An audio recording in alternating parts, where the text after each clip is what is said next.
وعباد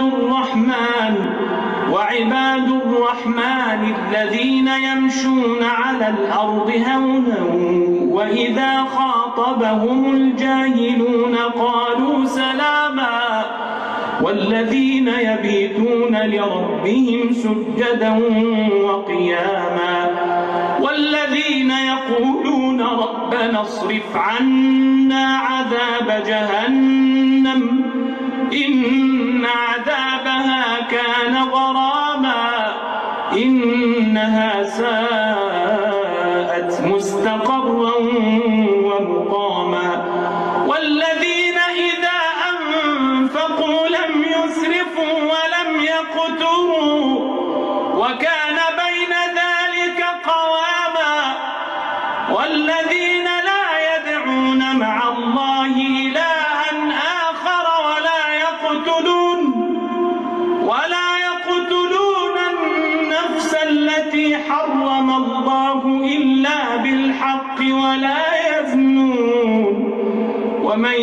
يفعل ذلك يلقى أثاما يضاعف له العذاب يوم القيامة ويخلد فيه مهانا إلا من تاب وعمل عملا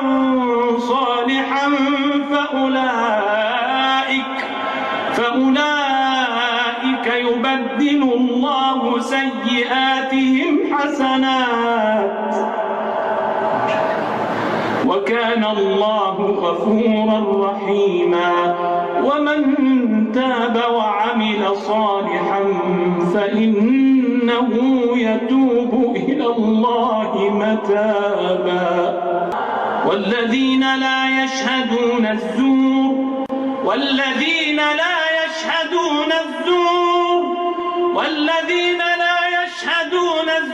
وإذا مروا باللغو مروا كراما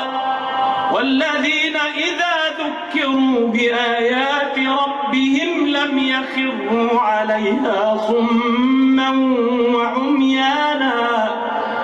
والذين يقولون ربنا هب لنا من أزواجنا وذرياتنا قرة أعين واجعلنا للمتقين إماما أولئك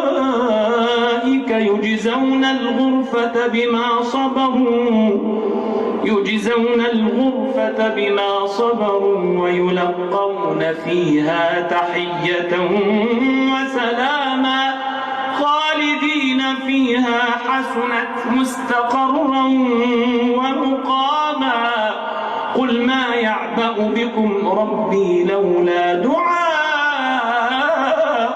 فقد كذبتم فسوف يكون لزاما.